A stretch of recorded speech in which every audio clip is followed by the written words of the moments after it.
लगा कि ये कर्मठ, संघर्षशील और मृदु स्वभाव के लोग हैं और उनके साथ रहने से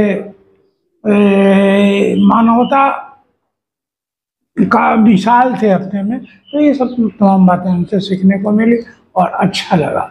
मैं उनकी एक लघु कथा सुनाऊं तो बताऊं कि उनके पिताजी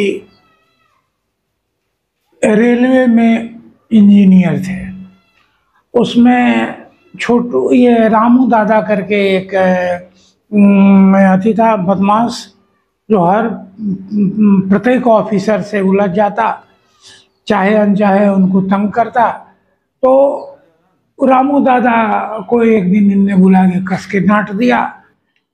लेबर लोगों ने समझा कि आज रामू दादा इनसे, तो रामू दादा को डांट रहे थे। उसने कहा कि आप हमारा वेतन काट लीजिए, आप हमसे सो कुछ पूछिए, आप हमको डांटिए नहीं।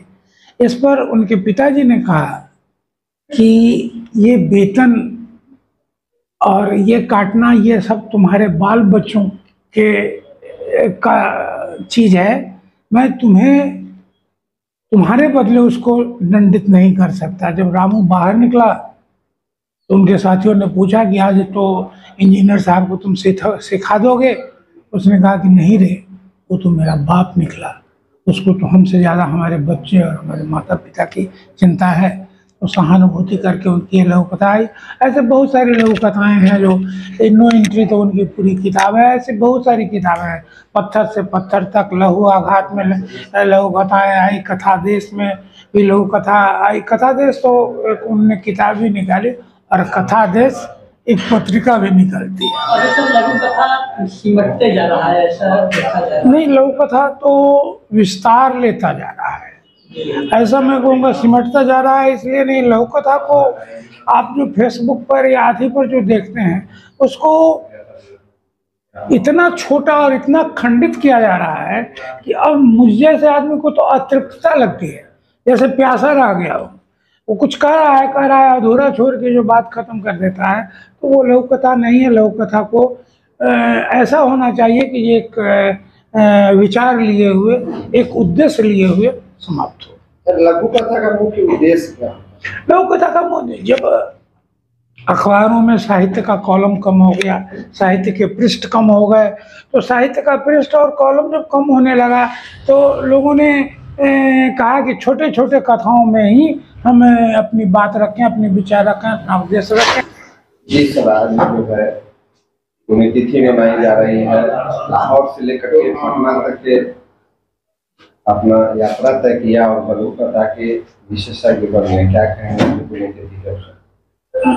डॉक्टर सतीश राज पुष्करणा यूँ तो हर विधा में लेखन कार्य किया उन्होंने, लेकिन लघु कथा के वे सिद्धहस्त थे, पुरोधा थे।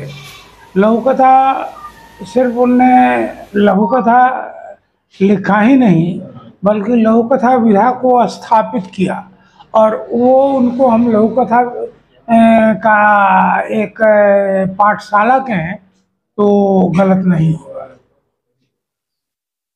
आपकी भी मुलाकात उनसे हुई है? मेरे अग्रज भी थे, मित्र भी, मेरी बहुत बार मुलाकात हुई। डॉक्टर शंकर दयाल जी का जो मैंने लिया था इंटरव्यू, उसमें भी वो हमारे साथ थे। कई दिनों तक हम लोग, कई दिनों तक क्या, मैंने कई बार मुलाकात हुई, कई बार उनके आवास पर रहना हुआ, कई बार लघु कथा गोष्ठियों में हुआ। एक बार तो मैं उनको यहाँ बुला के, जहाँ ये क्या कहते हैं जो सम्मानित भी किया था, और पटना में मैंने बेनीपुरी सम्मान से सम्मानित किया था, और पटना में जो कार्यक्रम हो उसमें बहुत सारे लोग आते थे।